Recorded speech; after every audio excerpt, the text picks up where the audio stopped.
O sea, tú dices Sí. responsabilidad afectiva, no. Digo responsabilidad afectiva cuando estás en riesgo. Ok. Long story short, hablar de responsabilidades es hablar de obligaciones. Ajá. Si los afectos tienen responsabilidad, tienen obligaciones. Y si tienen obligaciones, es penable y punible. Yo no quiero castigarte porque no eres quien yo digo que debes de ser. Entonces, yo creo que responsabilidad afectiva cuando estás en riesgo y nada más. O sea, es una medida emergente.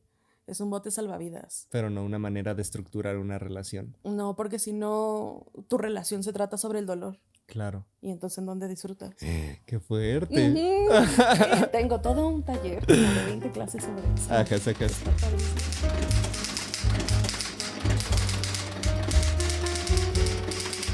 Pues bienvenidas, bienvenidos a un nuevo episodio de su podcast Cenital.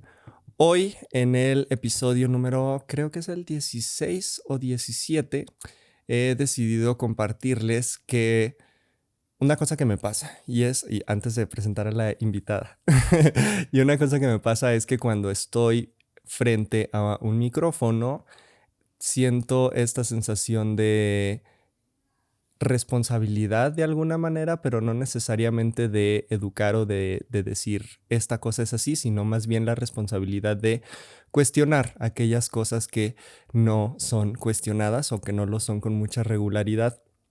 Y hay muchas, ¿no? Cosas que el ser humano ni siquiera se atreve a pensar que existan otras maneras de hacerlas o de no hacerlas. Digo, durante mucho tiempo el concepto de Dios, por ejemplo, fue una cosa incuestionable. La inmanencia era literalmente penado ir contra ella. Después de la Revolución Francesa, pues un poco cambia y se reparte esa cosa, ese mito, esa cosa súper estructurada en otras estructuras que luego también son difíciles justo de cuestionar. Y una de esas cosas que me parece que en la actualidad es difícil, pues es el concepto de el amor.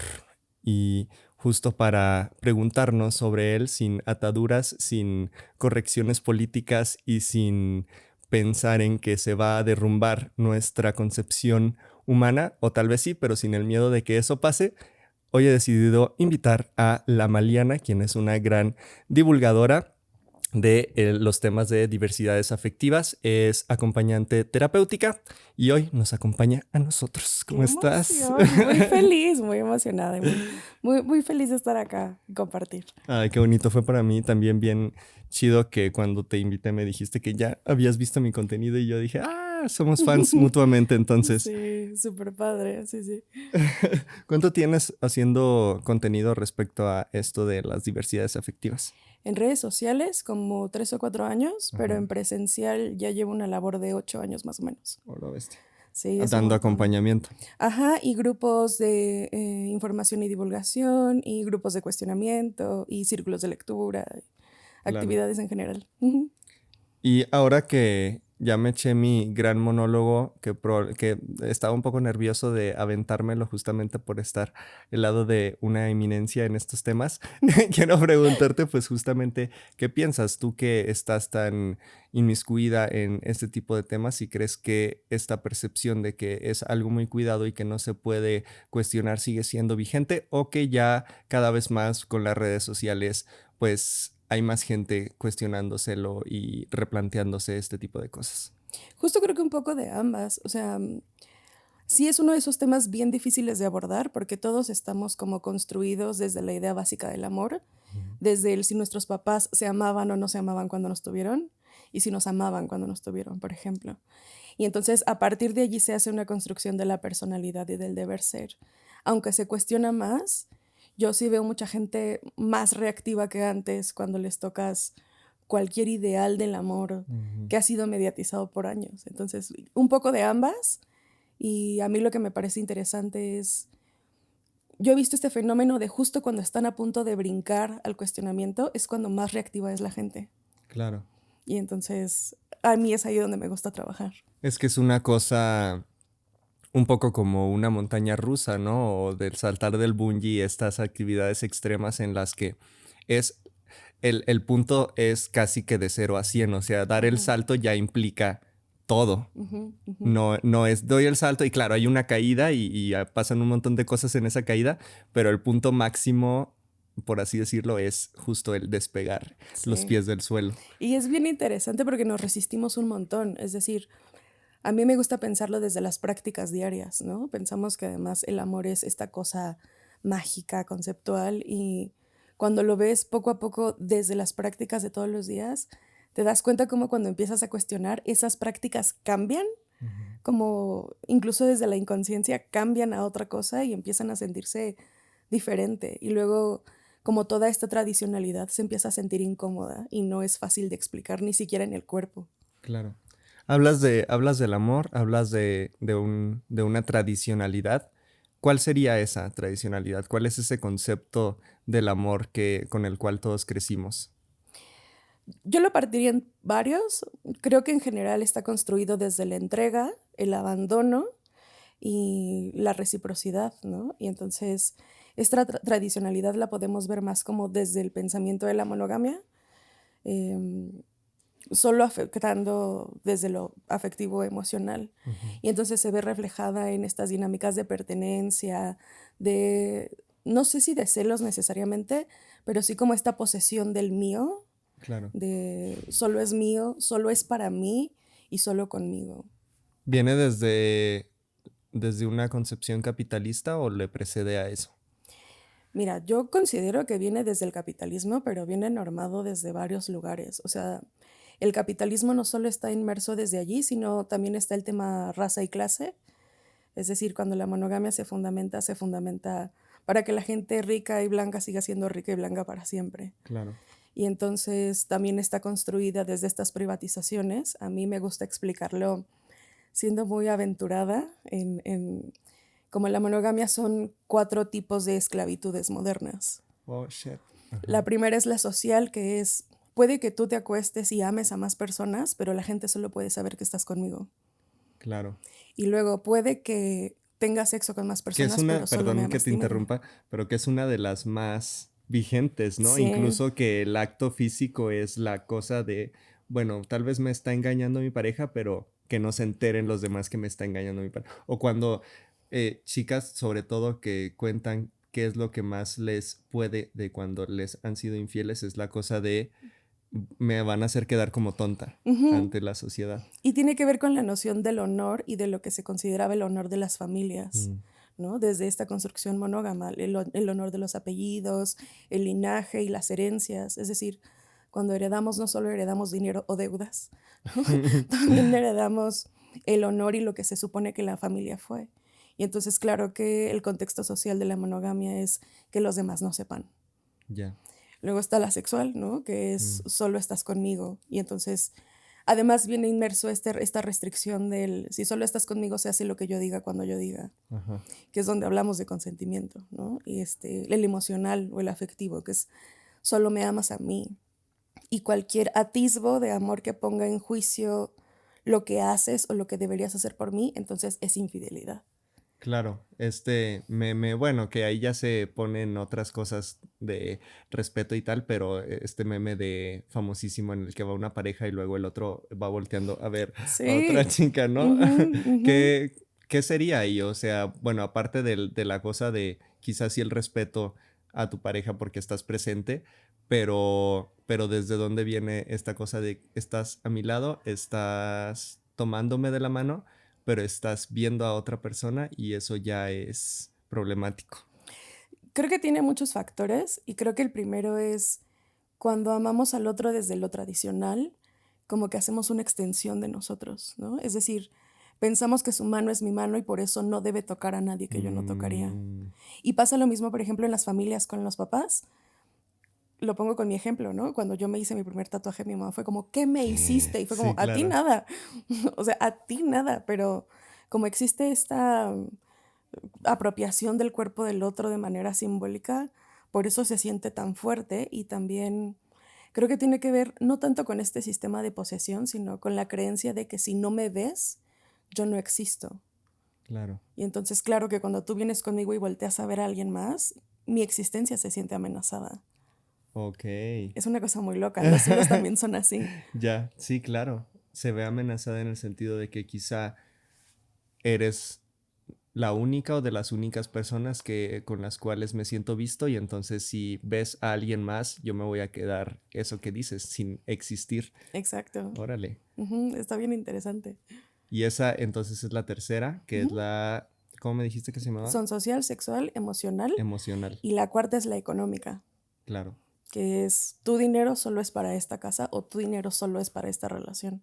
Ujú. Hay un montón de historias de divorcios porque una de las partes de la pareja ayudó a la prima, a la tía, a la amiga, a la mamá, porque se considera que el capital que juntamos solo puede ser nuestro. Claro. Ujú. Ya. Y esto que, estas cuatro, ¿cómo las definiste? Como Como esclavitud moderna. esclavitud moderna. ¿Desde dónde viene? O sea, porque me estabas platicando que son como los fundamentos de la monogamia Ujú. y en ese sentido hay un inicio de la monogamia, es decir, no es algo, esto lo estoy poniendo como eh, para ponerme de ese lado de la gente que no puede cuestionar o tener otras concepciones de lo que es el amor y que luego piensan que siempre ha sido así. ¿Siempre ha existido la monogamia o en qué momento se instauró o se empezó a explorar? No, más bien la monogamia es un modelo medianamente reciente. O sea, en la historia de la humanidad Ajá, son 10 minutos de monogamia, ¿no? ok. En los Pero ¿cuál fue el momento en que sucedió? Hay mucho disenso, pero en general es desde las primeras coronas y las primeras formas de organización política jerárquica. Ujú, O sea, en el momento en que lo ponen como desde un factor biológico, por ejemplo, la jerarquía, en el momento en el que los primeros humanos que caminaban de pie y hacían todo lo que se supone que hacemos, eh, pudieron determinar si un hijo era suyo o no y mataban a las crías que no, claro. como por sentido de protección se empezó a instaurar la monogamia sexual. Ujú, Y luego fue esta monogamia económica que fue para mantener los cultivos, los arados y las claro. propiedades. Pero tiene que ver más bien con una función como global, ¿no? O holística. Ujú, Fueron los síntomas económicos políticos del momento, fue la manera de organización social, fue la forma en la que los hombres podían o no mantener crías propias o ajenas, digamos, ¿no? claro. Y entonces nace este pensamiento, este protopensamiento de la propiedad privada y de la familia. Pero antes de eso, pienso, por ejemplo, en pueblos originarios, incluso antes de la colonia, donde muchas de los espacios eran comunitarios, Claro. ¿no? Donde eran hijos de todos, son cuidado de todos, y entonces todos nos hacíamos cargo de la comunidad. Órale. Ujú. Y sí, justo es como una cosa bien difícil de imaginar, ¿no? De decir los hijos de todos. Y bueno, también suena muy lejano, pero también hay ciertas, no diría comunidades, pero ciertos espacios, dada la, pues muchas veces la precariedad y todo, donde eso sucede y nadie se lo cuestiona, como, sí, está la tía con un montón de Claro. chiquillos Ujú. y no necesariamente son sus hijos. Sí, o las abuelas que terminan cuidando a todos los nietos, o este típico no puedo cuidar al hijo y se lo encargan a la vecina y entonces de todos modos lo hacemos, Ujú. solo tenemos muy marcada la construcción de la familia y la propiedad privada. ¿Y crees que independientemente de todos los vicios y problemas que ha generado, crees que ha sido, porque lo he escuchado, esta cosa que dicen, bueno, sí, quizá la monogamia no ha sido perfecta y el amor romántico, pero es lo que nos ha ayudado a ser la sociedad que somos, entonces ha sido, digamos, necesaria. ¿Tú crees que ha funcionado hasta cierto punto? Creo que ha funcionado porque para eso está diseñada, Claro. pero no sé si eso nos haga felices, Mm, que creo que es donde yo pondría mucho el acento. Pienso en las mamás nos decían que eran las más monógamas del mundo, pero mm. no sé, mi mamá se volvía loca por Ricky Martin, ¿no? Y podía tener a mi papá y a ese hombre y se volvía loca, ¿no? O sea, solo imaginándolo. Y entonces, como todas estas restricciones que nos vamos poniendo, creo que son la evidencia de que no necesariamente la monogamia está funcionando, sino es a lo que estamos acostumbrados. Claro, y creo que eso pasa, bueno, a nivel, como lo estábamos platicando, a nivel antropológico y sociológico y así a gran escala, pero también a una escala pequeña no sé, pienso en, no me acuerdo dónde leí, que, o sea, como las estadísticas de, por ejemplo, infidelidad que existen en la pareja y son muy altas, Ujú. pero a la vez, si tú le preguntas a parejas o incluso a personas solteras, ¿tú has sido infiel? La mayoría te va a decir que no, o te han sido infiel y bueno, tal vez ahí sí te dicen un poco más, pero también se reservan. Y entonces pienso en que o me cuestiono si es que realmente están funcionando o no están funcionando, pero se está haciendo una especie de histeria colectiva en el cual con tal de no cuestionarlo, bueno, digamos que sí está funcionando. Ujú, claro. Es que además la sensación, o sea, está bien padre la sensación de que alguien solo te mire a ti, Ujú, pero es insostenible. Entonces, sí, la mayoría de relaciones en estadística, después de un año, una de las dos personas ya tuvo un acto que se considera infidelidad. mm, Y la parte complicada es que infidelidad, como no es algo establecido, para mí puede ser que tú voltees a ver a alguien ujú. y para ti puede ser que te enamores de alguien y para otro puede ser que se acueste con alguien y para otro puede ser que le dé dinero a alguien más. Entonces, también es un término muy ambiguo Ujú. y yo consideraría que la infidelidad es un modelo afectivo en sí mismo también. La Mu- infidelidad, Sí, ¿cómo está eso? muy problemático, pero, Empezamos recios. pero tiene sus propios parámetros. Es decir, para que haya infidelidad, necesariamente hay mentira. Sí, claro. No importa qué tipo de infidelidad. Para que haya infidelidad hay ocultamiento. Hay dinámicas sistemáticas respecto a lo económico.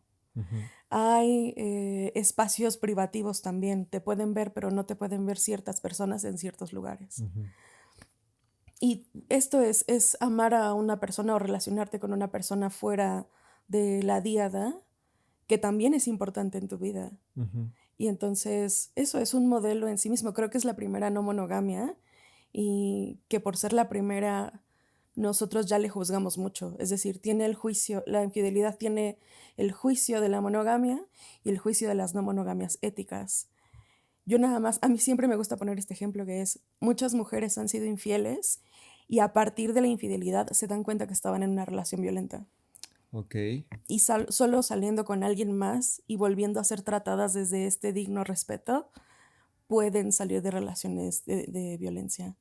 Entonces, son modelos en sí mismos que lo intersecta, por ejemplo, en tema género, en tema raza, en tema violencia, es a lo que debemos de atender y no necesariamente a que la persona tenga o no las herramientas para poder decir, güey, esto estaría chido.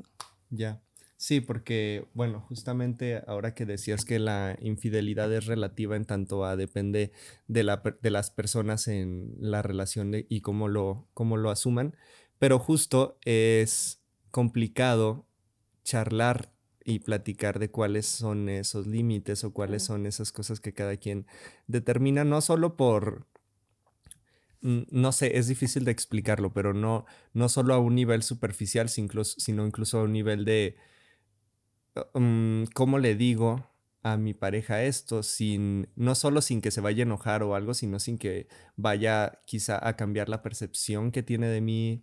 Es, yo por ejemplo, considero todas las exploraciones hacia las diversidades afectivas, las no monogamias, etcétera, como algo muy que me da mucha curiosidad y muy excitante a nivel teórico, pero luego a nivel práctico, digo, Es problemático. es problemático y es difícil, no sé, pienso, no lo he experimentado tampoco, tal vez desde ahí vaya mi desconocimiento, pero sí, siento que hay una cosa muy distinta entre lo que en teoría Claro. estoy escuchando y lo que mi cuerpo me da en la práctica de las posibilidades de lograrlo, pues. Claro, y te lo voy a plantear diferente. A lo mejor no monogamias no necesariamente es tener muchas parejas.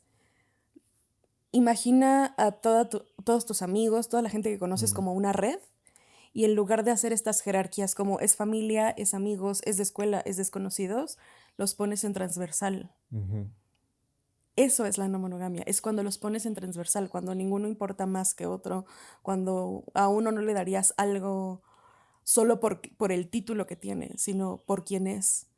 Digamos que la monogamia tiene la característica de no importa quién eres, importa el nombre que tiene la categoría. Claro. Y las no monogamias es, no importa la categoría, ¿qué quieres? ¿Tú qué quieres? Digamos, en mi caso, no monogamias fue menos sobre tener más parejas y fue más sobre pensar en mis amigues, pensar en cómo les estaba tratando, cuánto tiempo les estaba dedicando, incluso cómo los quería y cómo ese quererlos, en dónde estaba la frontera de no abandonarme y dar cualquier cosa por ellos. Claro. Entonces, se trata un poquito más de eso, de replantearnos cómo lo hacemos con las personas con las que ya estamos. Yo incluso pondría en la mesa que todos somos no monógamos desde que tenemos esta relación que no es amigue, pero no es novia, pero se siente como hermana y como de la familia, Ujú. pero y no tiene un título, no tiene un nombre y decimos mejor amigue para decirlo de alguna forma, pero Claro. no es.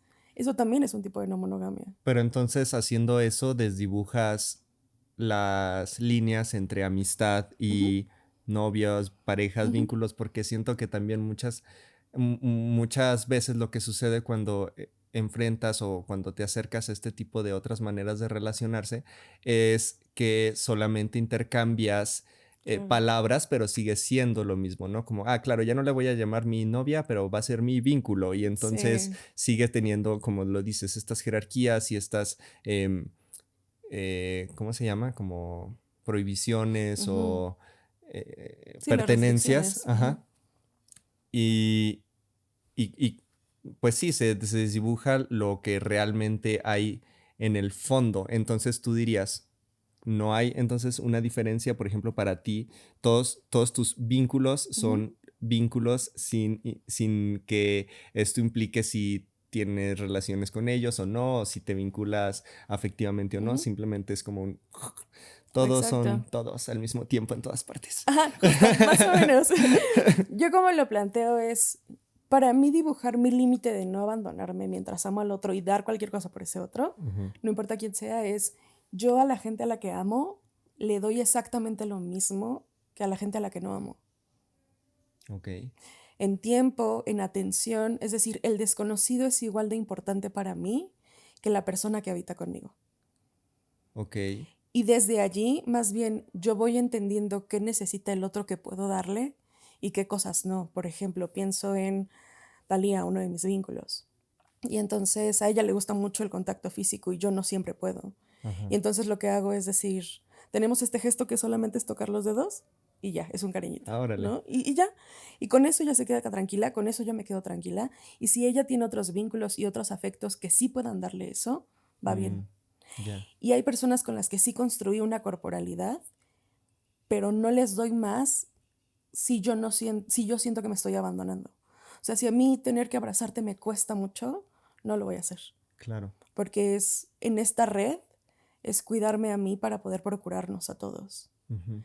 Y entonces como va como en este juego. Y por otro lado es, yo no le doy a mis amantes nada que no le daría a un desconocido. Si por un desconocido no me quitaría el pan de la boca, no lo haría por mis amantes. Ok. Pero ¿por qué?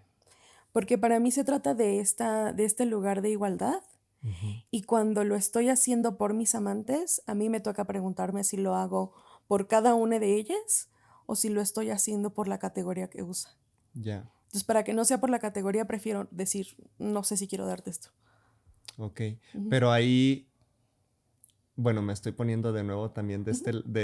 como abogado del diablo Claro, para claro, claro. que nutra Ujú, esto.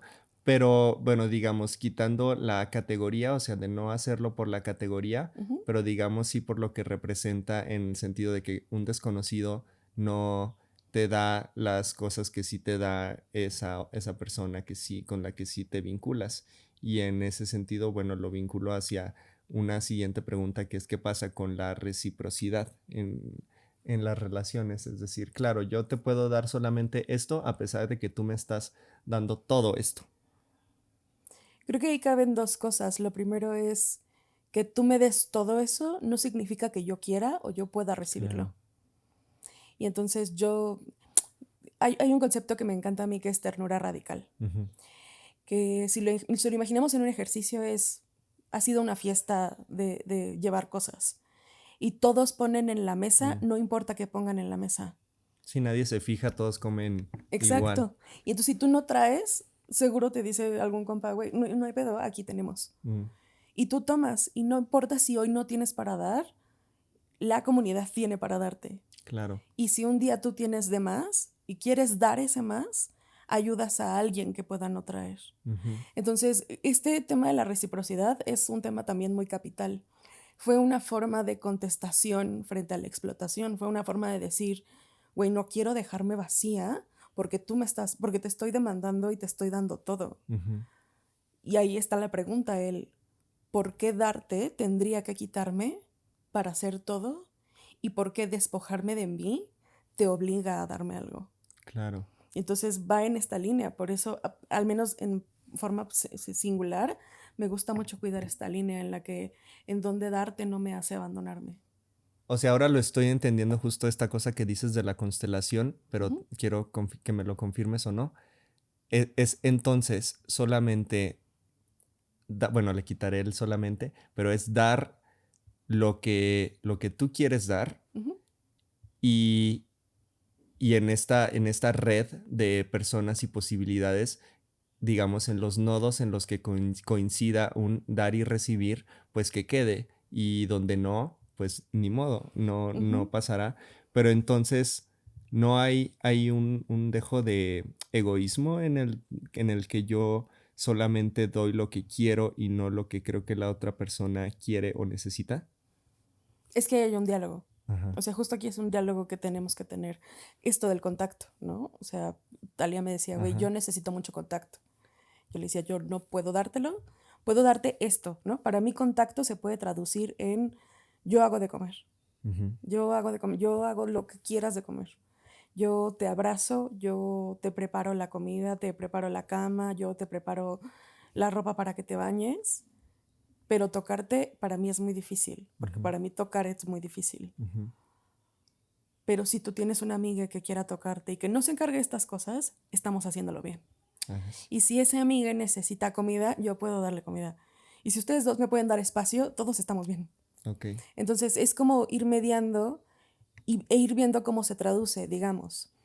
Con Talía me pasa eso, pero con Memo me pasa una cosa diferente. Y entonces, como construimos nuestra relación muy desde la monogamia, es muy corporal. Y entonces en algún momento, cuando me dejó de abrazar, para mí fue la devastación. Sí. Sin embargo, con el tiempo se fue traduciendo a sentarme y decirle, bueno, ¿tú cómo me enseñas que me quieres?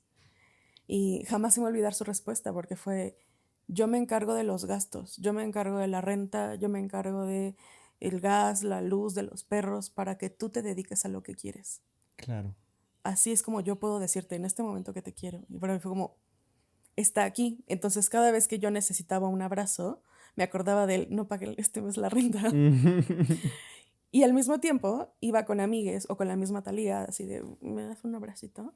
Y entonces se trata como de ir transformando un poco la forma en la que entendemos el amor y un poco desprendernos de la idea de que solo nuestra idea de amor es la forma en la que podemos recibirla. Ajá, y hacemos que todo se trate como de la pareja y le ponemos como el centro, digamos que lo hacemos centro de acopio y distribuidor al mismo tiempo. Ok, ok.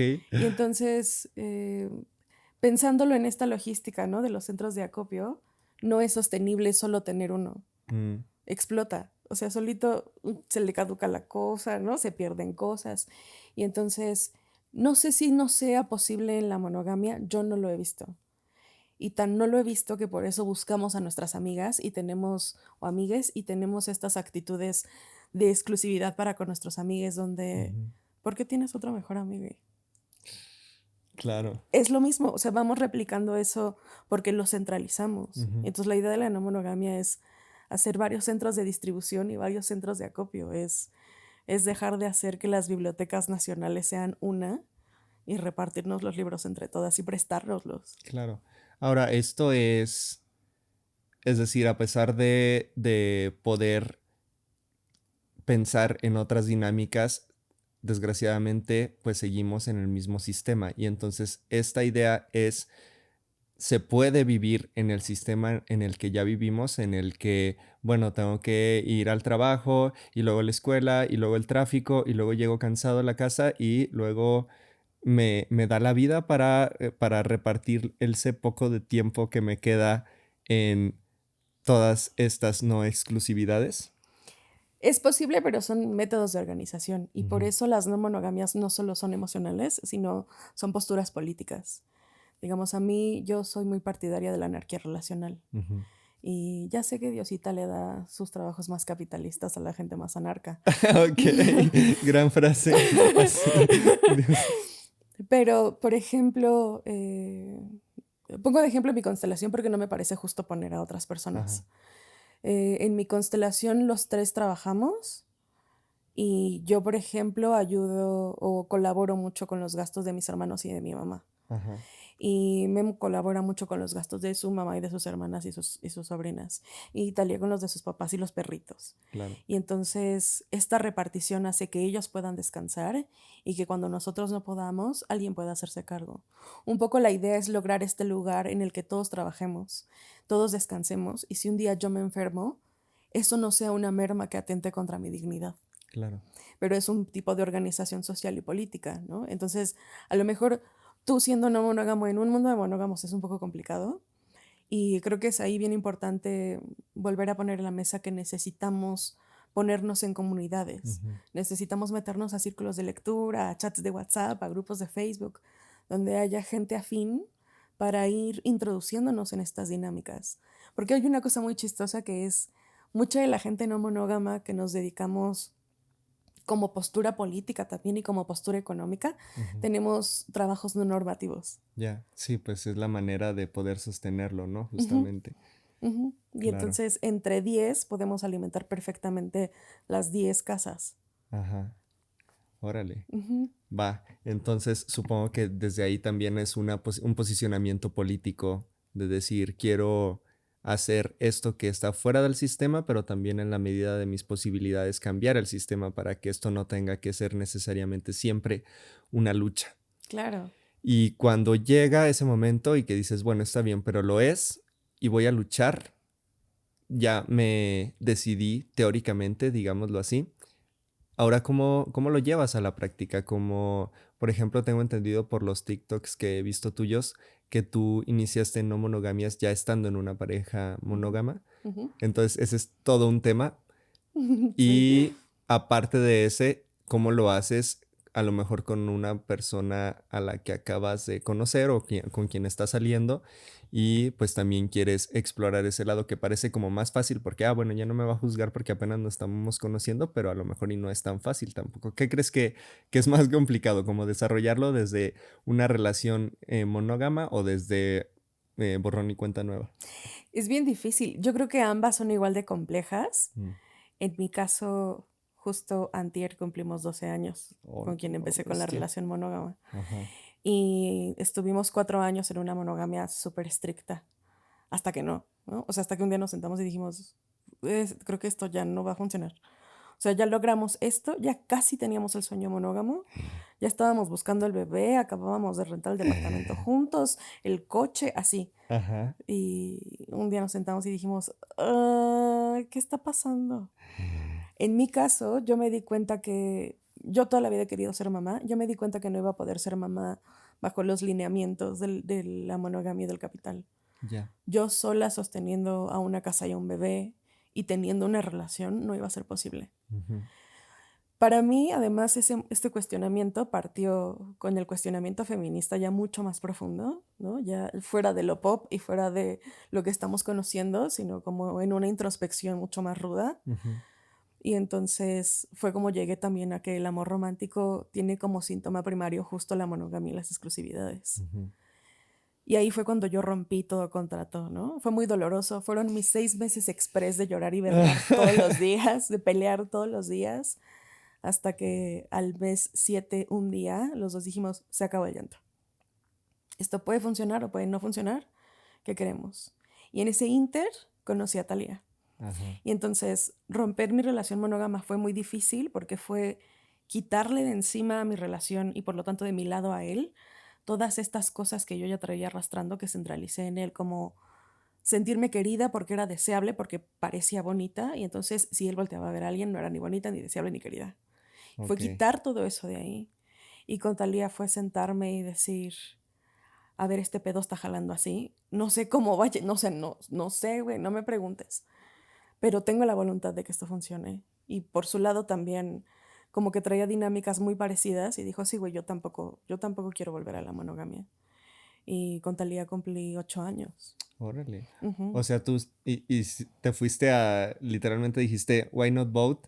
Y, y agarraste una relación ya de años y aparte una nueva Es al mismo correcto. tiempo. Entonces por eso no puedes decidir qué es lo más difícil. Pero a la vez, pues me imagino que aparte de todas esas dificultades, un montón de aprendizajes y de otras cosas lindas que no habrías descubierto Ujú. de no haberlo hecho. Y también me llama mucho la atención esto, ¿no? Que normalmente se piensa que las personas que curiosean o orbitan estos temas, pues es porque, ay, no puedo estar con una sola persona o eh, no, luego se juzga de, son personas muy promiscuas y entonces se hace desde una cosa de quiero estar con más personas y por ejemplo en tu caso no tenía ni siquiera nada que ver con eso, era con temas de maternidad, pero hasta esos puntos de profundidad está como enraizado toda esta cosa Y que si social, fuera por pues. promiscuidad tampoco tiene nada de malo, Claro. ¿no? O sea, si quisiera haber sido por libertad sexual, también Ujú. tenían todo el derecho. Un poco, una de nuestras anécdotas más bonitas es cuando yo lo hablé con Thalía, le dije, güey, yo no quiero ser monógama, y ella, muy dueña de sí misma, me dijo, Mm. yo no puedo darte exclusividad sexual. Y si no estás bien con eso, no estamos bien con nada. Y yo, no, yo voy perfecta. O sea, yo con esto voy perfecta. Con esto voy muy bien, ¿no? Y entonces sus formas, Claro. entre ellas justo estaba esta liberación sexual. Para mí no, porque mi personalidad es distinta, ¿no? Para Memo sus parámetros fueron más sobre dejar de ser el hombre del sistema. Claro. Y entonces yo no desestimaría ninguna de las motivaciones por las que alguien quiera hacerse no monógame. Ujú. Incluso cuando alguien dice es porque no se quieren lo suficiente, Ouch. yo no lo tomaría a bote, yo diría, bajo el capitalismo, ¿quién? Ya.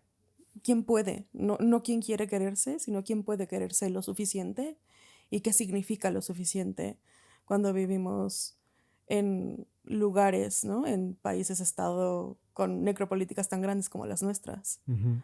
Entonces, nadie puede quererse lo suficiente y no estoy segura de que la exclusividad sea una forma de quererse lo suficiente. Sí, claro. Pues es como una manera más bien de justo, de tener algo seguro, ¿no? De pensar esto no puede cambiar, pero pues es absurdo porque todo cambia Ujú, constantemente. ujú, Sí, y es que es bien difícil. Yo creo que tiene que ver, no sé, un poco con la educación judio-cristiana ujú, que es muy de mártir y de hacerte chiquito, pues, y es muy difícil en ese sentido enunciar lo que queremos. Por ejemplo, ahora que me decías de Tania, ¿me dijiste? Talía, ajá. Talía, perdón, que dijo, yo tengo estos parámetros y yo no puedo dar exclusividad y soporta.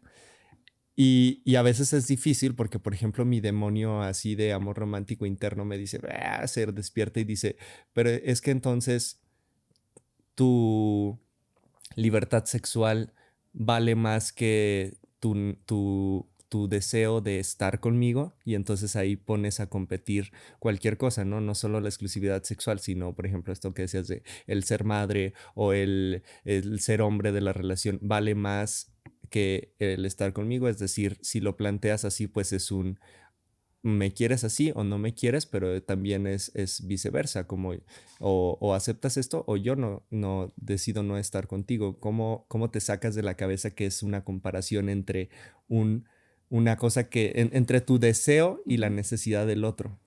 ¿Cómo le dices a tu cerebro, sí vale, no sé si más, pero por lo menos lo mismo tu deseo que la necesidad del otro? Justo le estás dando al clavo, para hacer un acuerdo, es tus deseos y mis necesidades y miedos son de la misma altura.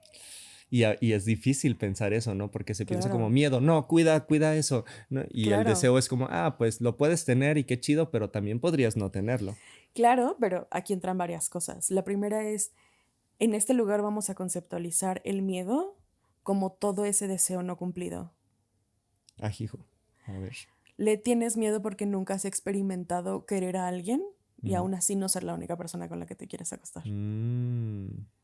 ¿Y tú crees que en ti implicaría dejar de querer a alguien? Claro. Luego, En este lugar, los deseos los vamos a conceptualizar como la guía de las necesidades. Y tengo mi ejemplo favorito, que es un bocho. Yo toda la vida he querido un bocho amarillo. Toda mi vida, desde que soy niña, lo sueño. Como persona que tiene una discapacidad no visible, mi necesidad es moverme por la ciudad sin tener que subirme a camiones, sin tener que esperar que algún Uber esté disponible, sin todas estas cosas. ¿Cómo se manifiesta esa necesidad? A partir del deseo, un bocho amarillo.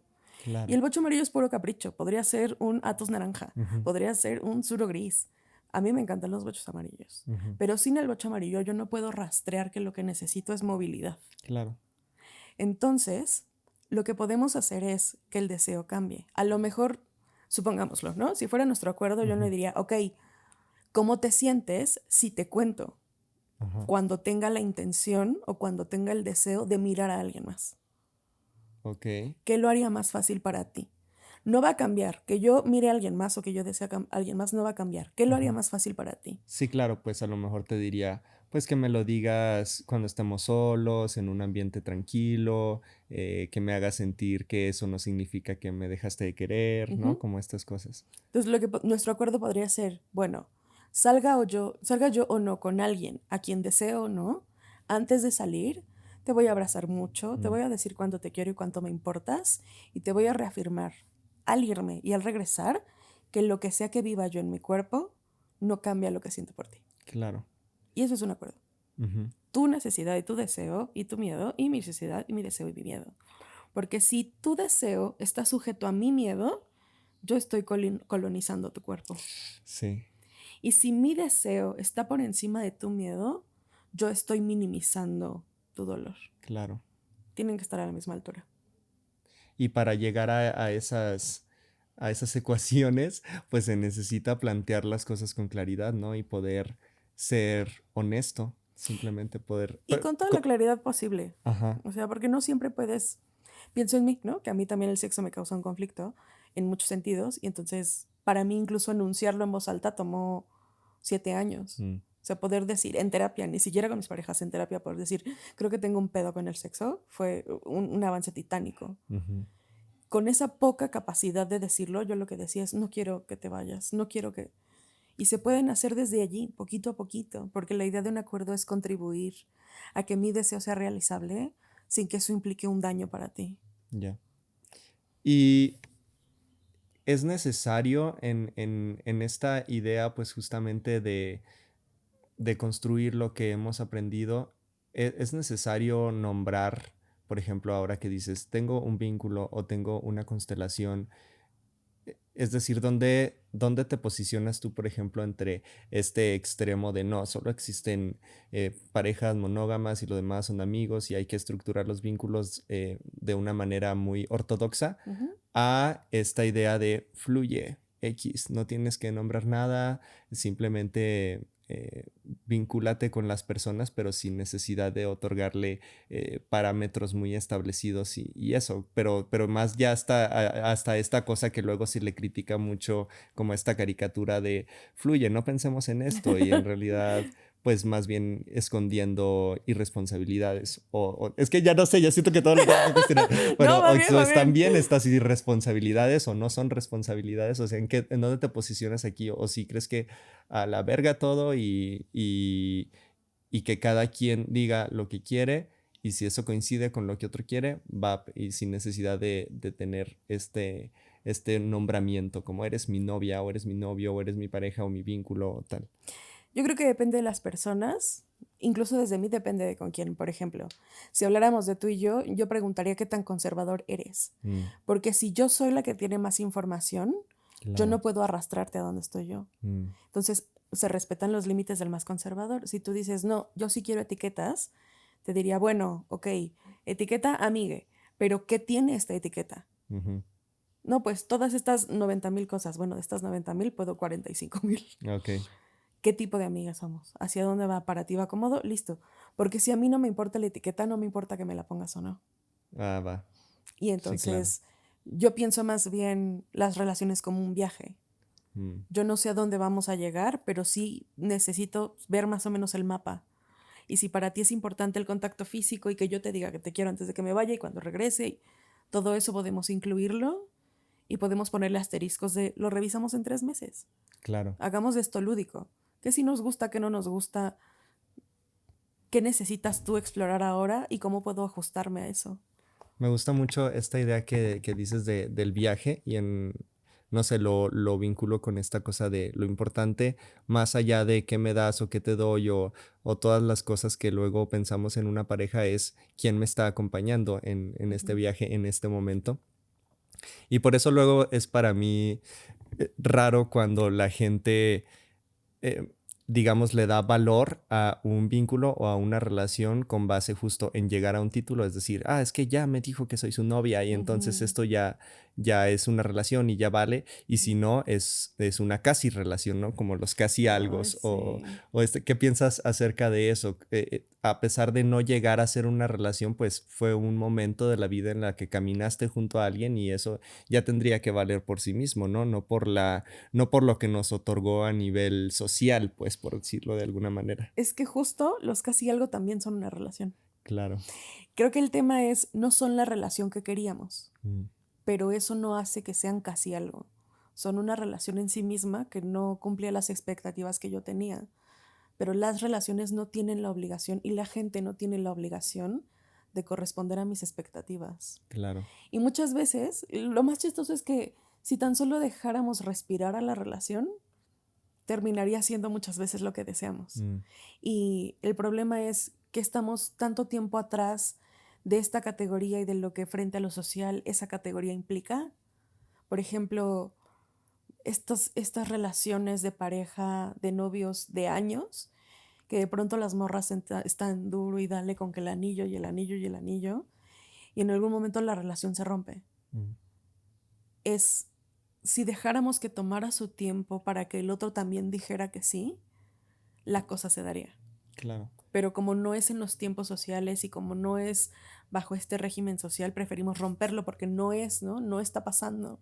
Pero es que es justo lo que dices, que la gente creo que busca una relación, o en muchos de los casos, no quiero decir la gente así en general, pero en muchos de los casos busca una relación, Ujú. o sea, desean y buscan y necesitan una relación y no tanto a una persona con la que tienen esa relación. Y es que así nos enseñaron el amor. O sea, nos dijeron que el amor era el jarrón y que la persona era la flor y que no importaba la flor, el jarrón era el mismo. Ujú, Y entonces, claro que desde allí lo que buscamos en la relación es como cuando no nos sentimos especiales, que decimos, es que como no haces esto, no me siento especial. Mi contrapunto siempre es, o sea que no es especial porque soy yo. claro. Necesitas esta serie de pasos, porque para mí es muy especial dártelo a ti, güey. Sí, ¿No? O sea, me implica un algo adentro de mí desde la voluntad y del deseo, querer ofrecértelo. Porque aunque se lo ofrecería a cualquiera en este momento, te lo estoy dando a ti porque lo que me nace es dártelo a ti, ujú, sabiendo que se lo podría dar a cualquiera. ya. Y entonces, creo que si nos deshacemos un poco de este contrato social, podría fluir distinto la emocionalidad respecto a quien amamos. Y creo que también es bien importante hacer la distinción entre la gente a la que amamos y la gente que nos afecta, porque la gente que nos afecta también es importante. ¿Qué sería que nos afecta? Por ejemplo, estamos acostumbrados a hablar de amor desde las relaciones y la pareja y los amigos, pero yo creo que el amor se trata de la gente que te afecta, la gente a la que no amas y sin embargo voy a cambiar tu día a día. Y Ujú, pienso en la señora del mercado que vende nopales, mm, la persona de la tienda, la señora que se pone afuera de tu casa a vender ropa usada, la recepcionista o la cajera del Walmart. O sea, como ujú, todas estas gentes que existen, que como son en un grueso de la población, no los topas. ujú. Y nos damos permiso ya no solo de maltratarlas, sino de ni siquiera tratarlas. Es que es horrible. Y parte de la misma tesis, ¿no? De la jerarquía de, como no soy nada de, pues no merece el más mínimo respeto y humanidad Exacto, posible. Sí, exacto. claro. Entonces, yo creo que es importante empezar a posicionar que el amor es sobre la gente a la que amas, pero sobre todo sobre la gente a la que no amas. Mm, Es sobre darle el trato digno, el trato respetuoso a la gente a la que no amas, porque el amor no tendría que estar pegado con la dignidad y el respeto. Claro. Y entonces desde ahí, claro que cambia todo el paradigma. Y claro que nos pone en peligro y que nos vamos a aferrar muchísimo a los paradigmas monógamos, porque bien que mal han intentado mantenernos a flote en el mundo capital y en el mundo que nos explota, en este lugar en el que el amor nos explota tanto que nos dijeron, tienes que dedicarte a lo que amas y tiene que gustarte y tienes que querer a veces no cobrar porque lo amas. Ay, no, o sea, a mí me gusta mucho comer y de amor yo no como. O sea, bueno, Sí, yo claro. sí, pero la gente no. Literalmente comes de amor. O de arremeter contra... Bueno, no, más o no es menos. contra el amor, pero es contra la manera en la que creemos que es o era el amor. Ujú. Ay, pues tantas cosas que hablar y tantas cosas que pensar y repensar respecto a esto. Seguramente mucha gente va a estar ahí en su casa diciendo, ay, güey, mi mente, mi corazón, ¿qué está pasando? Pero Sí. pues a eso venimos, a la vida al final de cuentas, ¿no? Ujú. A descubrir y a conocer y a no dar cosas por sentado, porque si no, pues qué aburrido. Es como en el cine, ¿no? Un cuadro que se repite no genera movimiento y es solo una fotografía. Entonces, en la medida en que cambiemos y descubramos nuevas cosas y luego digamos, a lo mejor estaba más a gusto como estaba, pero al menos ya lo cuestioné y ya lo pensé, pues ya es un avance, no solo en ese tema en específico, sino como ser humano, ¿no? Para comprenderse, comprender la condición humana luego es una de las cosas que más nos ha costado trabajo. Y bueno, de ahí parte, además de la psicología, el arte y todas las cosas lindas que luego encontramos dentro de esas sombras. Y pues nada, creo que a pesar de que sigo teniendo un montón de preguntas y de cosas que podemos platicar, el tiempo se ha extendido y pues me gustaría que lo dejáramos ya sea para otra ocasión, si es que estuviste a gusto. Sí, qué emoción.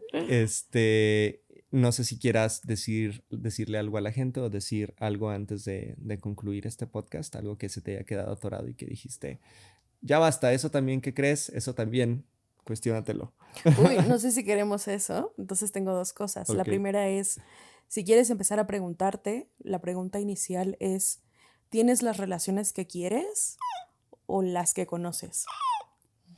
Y la otra es, que a lo mejor podría ser preludio para otro episodio, la responsabilidad afectiva tampoco está tan chida. ¡Au! ¡Ay, no puede ser! Es que sí necesitamos ese episodio. Ok, gran cliffhanger. Ahí se queda. Gente, pongan en los comentarios si creen que estaría chido hablar de la responsabilidad afectiva, que justo así iniciamos este podcast diciendo esas cosas que no se pueden cuestionar y esa es una de ellas. ¡Ay, no! Ya me quedé con ganas de seguir platicando. Chale, bueno, está bien. Nos quedaremos picados para el próximo episodio. Muchas gracias por venir, de verdad. Me la pasé muy bien. Nada más, pues, no sé si quieras decirle a la gente que seguramente también se quedó con un montón de dudas o de cosas que externar, que platicar, que preguntar, si quieras darles tus medios de contacto, la manera en la que se pueden poner en comunicación contigo, o si quieres anunciar, ya sea que tengas algo, lo que sea que quieras anunciar, lo puedes hacer. En cualquier red social soy @la_maleana y tengo círculos de lectura casi todos los días. Son gratuitos, algunos, o sea, si los ves en vivo son gratuitos. Si te quieres meter y que yo te esté chingando, ya tienen costo. Ajas. Pues muchas gracias, en serio. Espero te la hayas pasado muy chido. Yo aprendí un montón de cosas y seguramente la gente también. Ojalá que sí. Yo me la pasé muy bien también. Ay, muchas gracias. Pues entonces nos vemos en el siguiente episodio. Chao. Y listo. Ay, muchas gracias. No, quedó muy, muy chido. Ay, sí me quedé muy picado con eso de la responsabilidad efectiva.